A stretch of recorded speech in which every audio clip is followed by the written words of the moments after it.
ceux qui ont créé la télévision sont souvent des gens qui venaient de la radio. Pour eux, le son était une bonne chose. Alors, ils ont surtout travaillé l'image. Et travailler l'image, c'est difficile, surtout à l'époque, avec les moyens qui étaient tout de même primitifs avant la guerre. Et puis, petit à petit, l'image s'est améliorée et les producteurs ont pris le dessus avec le cadrage des écrans, avec les décors qui sont devenus très importants, en délaissant un peu le son. Donc on pensait que c'était bien de reparler du son, des difficultés du son liées à l'image.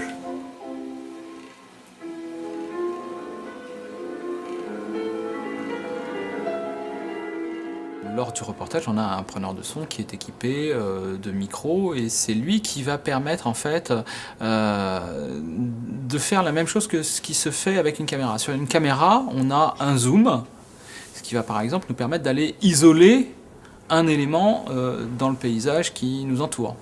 Zoomer sur quelqu'un, bien le voir avec une certaine lumière.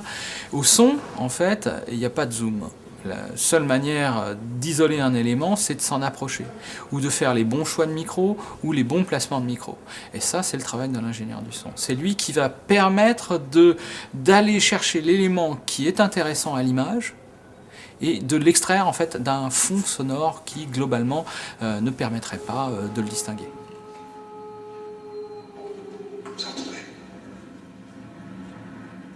On ne sait pas si c'est le quelques ou celui des chasseurs qui limite pour essayer de le localiser dans la montagne. Nous intervenons en mixage une fois que le tournage est fait et que le montage a été effectué, le montage image et le montage son. Et notre travail en fait consiste à fabriquer ce qu'on appelle une version internationale qui va être en fait un mélange de tous les éléments des sons directs du tournage, des ambiances qui vont être rajoutées, des effets sonores qui vont être rajoutés aussi et des musiques. Et par-dessus, sous tout ce mélange qu'on appelle la VI, la version internationale, on enregistre séparément les voix du commentaire et des voix de traduction. Et notre but, c'est de mélanger le tout en faisant en sorte que tout se passe bien, que les sons cohabitent bien entre eux, qu'à aucun moment, ou en tout cas le moins possible, il y en a qui disparaissent au profit d'autres. Bonsoir et bienvenue à tous. Voici les titres de l'actualité de ce mardi. La Société Générale en pleine tourmente. À la télévision, ce qui prime, c'est l'image.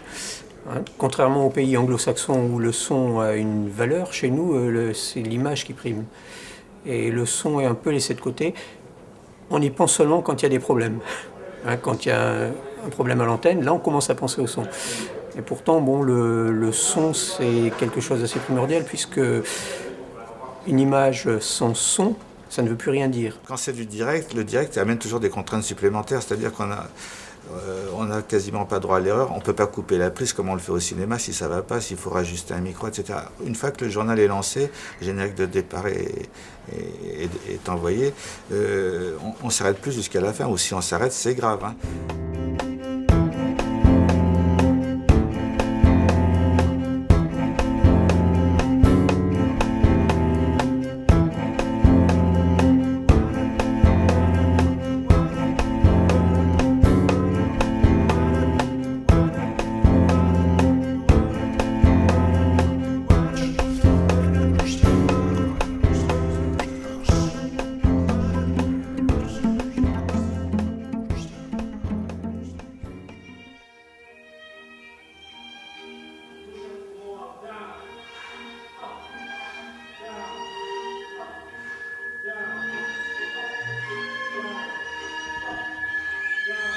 On a investi des galeries, des lieux commerçants que vous avez visités. Et pour chacun d'eux, j'ai prélevé dans les collections Phonorgia, qui sont maintenant assez conséquentes, j'ai prélevé des œuvres qui étaient susceptibles d'une mise en espace, d'une mise en son dans ces lieux, en cherchant des correspondances, en cherchant une interaction entre l'œuvre et les lieux et les œuvres. Alors, est-ce que vous allez me poser des questions ou est-ce que vous voulez que je vous raconte simplement l'histoire? Marc Chacun avait souhaité nous intégrer dans les différents points en fait, d'écoute Alors évidemment, on a une petite boutique, c'est la boutique des inventions. Ce qui l'intéressait dans le fait que ça soit la boutique des inventions, c'est qu'il y avait une sorte de rapport dans son esprit, probablement un lieu de curiosité, mais bon, un lieu de découverte, un lieu de... Voilà.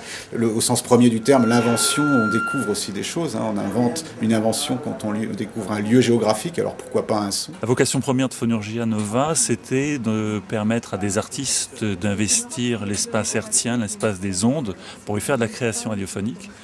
Et il nous était apparu indispensable de créer un atelier où des gens qui auraient la passion du son, le désir d'utiliser le son comme support d'expression, il paraissait important de les réunir et de leur offrir des outils. Aujourd'hui, il est assez commode d'utiliser un ordinateur avec un logiciel dédié et puis de faire du montage, du mixage. À l'époque, tout ça, ça impliquait d'avoir quand même une infrastructure technique.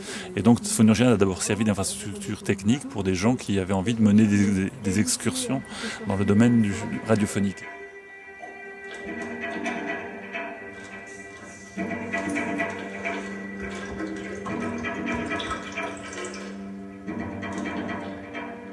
Dans le cadre de Phonorgia Nova, j'ai présenté une œuvre qui est en fait un Hörspiel, c'est-à-dire en fait une pièce de théâtre enregistrée avec de la musique et du bruitage. En fait, il s'agit d'une pièce découpée en 23 pistes, un peu comme le serait un album finalement. Et chaque piste est en fait une espèce de module narratif qui contient systématiquement un texte, une musique et un bruitage.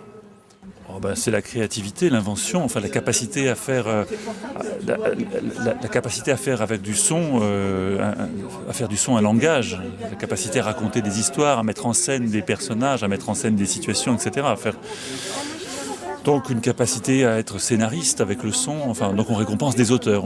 C'est un concours qui cherche à récompenser des travaux d'auteurs qui ont fait du son un support privilégié d'expression. On a tendance à dire aujourd'hui, j'ai toujours entendu ça, moi, que le son était le parent pauvre de l'image. Eh bien, je crois qu'aujourd'hui, on a montré qu'au contraire, il y a entre le son et l'image, une vraie complémentarité. Et que l'image est toujours plus belle quand le son est évidemment bien travaillé. Et on a beaucoup insisté aujourd'hui sur les niveaux sonores et la continuité des niveaux sonores d'une émission à l'autre. Ça, c'est un thème qui est récurrent et qui est important parce que beaucoup de téléspectateurs s'en plaignent. Comment obtenir en fait une continuité de programme intelligente? On a parlé également des publicités qui, forcément, dont l'énergie est très très importante par rapport au reste du programme. Il va falloir que de ce côté-là, les choses également s'améliorent.